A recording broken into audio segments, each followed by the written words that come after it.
Mr. Vidmer. Mr. Nixon, because of the recent widespread demonstrations and disruptions on American campuses, there seems to be quite a bit of public pressure now on campus administrators to get tough and to crack down on the student rebels. What is your view in general on the role of dissent in society, and in particular, the role of dissent on the college campus? I'm for it. I'm for dissent because as I look back over the 190-year history of this country, as I'm sure you have as a student at Ann Arbor, I find that dissent is the great instrument of change. It's the instrument of progress. And that's what really distinguishes a free society from the totalitarian societies.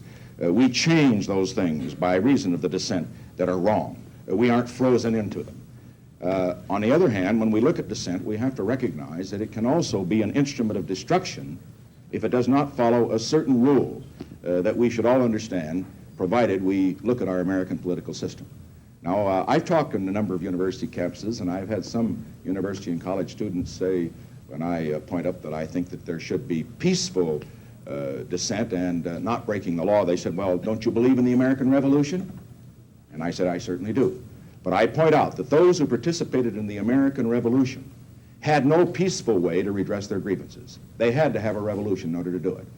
And then our founding fathers had the genius to set up a system of government which provides a method for peaceful change. Only once in the history of our country, 100 years ago in the Civil War, did that not work. And then we had to resort to warfare in order to resolve the differences. But when you have a system that provides a peaceful method in which to change what we don't like, I don't believe there's any cause that justifies breaking the law or engaging in violence. And I think we should get that across to all Americans. I believe it's essential to get that across, particularly in the college campuses, because those who come from the colleges and the universities are going to be the thought leaders in the future. They have to go back to their communities, and they have to make clear that while we believe in vigorous dissent, that on the other hand, that when we engage in violence, when we break the law, we destroy, in effect, the very system that we're attempting to build.